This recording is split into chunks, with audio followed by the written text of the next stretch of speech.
Bom, e ainda no módulo 1, vocês vão ver algumas informações sobre o controle dos riscos ocupacionais, como prevenir essas situações de exposição aos agrotóxicos para proteger os trabalhadores agrícolas, né, agropecuários, da exposição a essas substâncias. Então, esse mapa que a gente trouxe, ele vai estar mais bem explicado na parte escrita do módulo, é muito importante para a gente compreender que a hierarquia de controle dos riscos ocupacionais, ela segue um padrão, né, mais ou menos determinado, como um funil, né, aonde as medidas mais em cima do controle dos riscos, elas são mais efetivas e são coletivas. Então, a primeira estratégia de controle dos riscos, ela sempre deve ser a eliminação do risco. Então, se a gente sabe que um produto é tóxico, a gente vai eliminar a utilização desse produto. Se a gente sabe, por exemplo, que a pulverização aérea tem uma deriva muito grande, que grande parte do produto aplicado ele não atinge a planta-alvo, né, e vai para o meio ambiente, contamina as pessoas, contamina o meio ambiente, a gente, né, elimina a pulverização aérea como a maneira mais eficiente de proteger toda a população. Uma segunda estratégia, né, e aí um pouco menos eficiente, mas também muito importante, é a substituição do risco.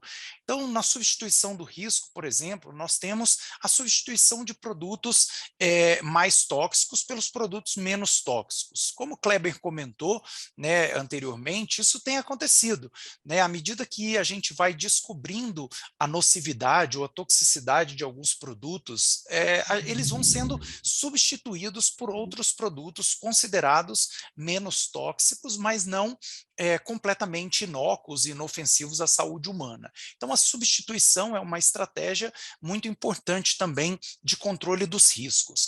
Por exemplo, se um EPI, um equipamento de proteção individual, ele não é efetivo, né, eu posso substituir esse equipamento por um outro equipamento mais efetivo, né? Se as bombas de aplicação elas não são efetivas, está tendo muito vazamento, né, os produtos não estão sendo aplicados corretamente, eu substituo, né, essas bombas por bombas mais eficazes, eficientes, efetivas. Então, essa é a segunda estratégia, né, de eliminação e de substituição dos riscos. A terceira medida seria o controle de engenharia. Controle de engenharia são alterações nos ambientes de trabalho que visam promover a saúde, né, proteger a saúde dos trabalhadores em algumas mudanças nos ambientes de trabalho, como por exemplo, né, logo após a aplicação dos agrotóxicos, você utilizar uma sinalização na área onde esse produto foi pulverizado para evitar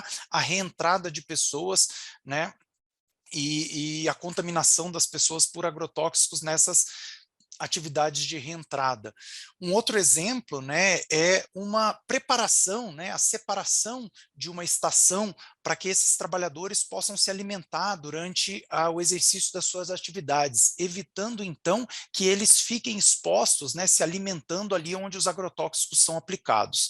Uma outra medida então, né, partindo de cima para baixo, das medidas mais efetivas para as menos efetivas, são os controles administrativos, que por sua vez são mudanças nos processos de trabalho que também impactam na proteção da saúde dos trabalhadores e da população em geral. E o que essas medidas que eu falei até agora, elas têm em comum?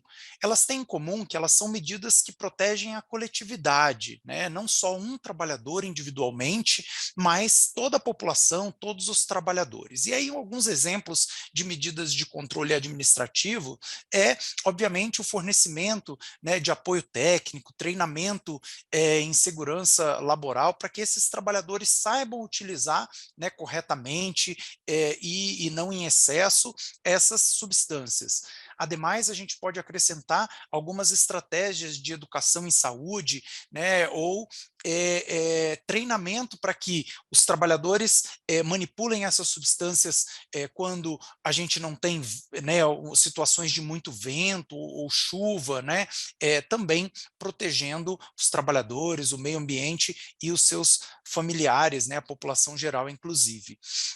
Uma outra medida, né, de controle administrativo é o ajuste para que a colheita seja feita respeitando o período de carência após a utilização desses produtos. Então, que não seja antecipado a colheita e disponibilização para o consumo desses produtos, porque eles ainda vão ter cargas muito elevadas de agrotóxicos e podem colocar em risco a saúde das pessoas que consomem esses alimentos, inclusive dos próprios trabalhadores que consomem também grande parte da sua produção agrícola. E aí, nesse mapa de hierarquia de controle de riscos, a gente tem a parte de baixo, né, como a estratégia menos efetiva para controle de riscos, que é a utilização de equipamentos de proteção individual. E por que esses equipamentos de proteção individual são as estratégias menos efetivas? Porque elas protegem única e exclusivamente o trabalhador, né? Então, ela não protege todos os trabalhadores ao mesmo tempo, ela não protege, né, a sociedade, a comunidade, né, que vive próximo às áreas de plantio, mas ela protege única e exclusivamente o trabalhador. Essas medidas são muito importantes, elas devem ser utilizadas como uma estratégia de proteção à saúde dos trabalhadores, mas depois de esgotadas, né, todas as outras medidas de eliminação, substituição, controles de engenharia e administrativos para proteção da saúde dos trabalhadores. Acho que é isso. Muito bem. Obrigado, Rafa. Então, eu continuo mostrando para vocês o nosso modelo. Eu acredito que praticamente todos nós que passamos por alguma aula de saúde pública, de saúde coletiva, em algum momento, algum professor nos mostrou um slide com este modelo dos determinantes sociais da saúde. Porque na construção deste processo, né, de saúde e doença, na construção do processo de entender as possíveis causas para determinados desfechos, a gente precisa compreender aonde os indivíduos estão inseridos, o contexto dos indivíduos. E aí este modelo de determinantes, né, da saúde, que já tem aí praticamente 30 anos, a gente utiliza em todas as nossas aulas, nas discussões, e a gente não podia deixar fora já nesse primeiro módulo, né, nessa parte introdutória do curso. Então, quando a gente está diante de uma população, de um conjunto de indivíduos, e no nosso caso aqui, diante desses trabalhadores agrícolas que estão espalhados por todo o Brasil, a gente precisa entender esse contexto desses indivíduos.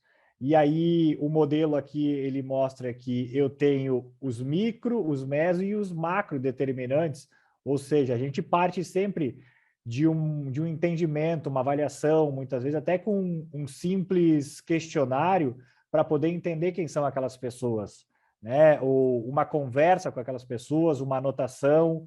Às vezes eu tenho que buscar informações secundárias também para entender as informações, as características macros.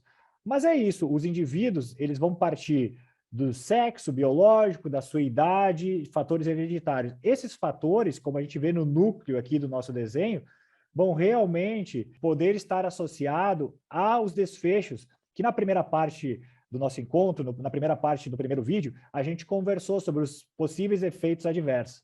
Então a gente tem que entender, né, o homem, a mulher, a gente tem que entender a parte biológica também, a idade. Muitas vezes o jovem com 18, 19 anos, uma exposição para esse jovem vai ser totalmente diferente o efeito comparado ao seu pai com 50, 60 anos, já com 30 anos de exposição a agrotóxico, com uma carga de exposição a substâncias organoclorados lá do passado, né, que hoje não deveria mais existir, né, e a gente acredita que venham pelo menos diminuindo em grande parte do Brasil, o contato com essas substâncias, e aí a gente tem que entender.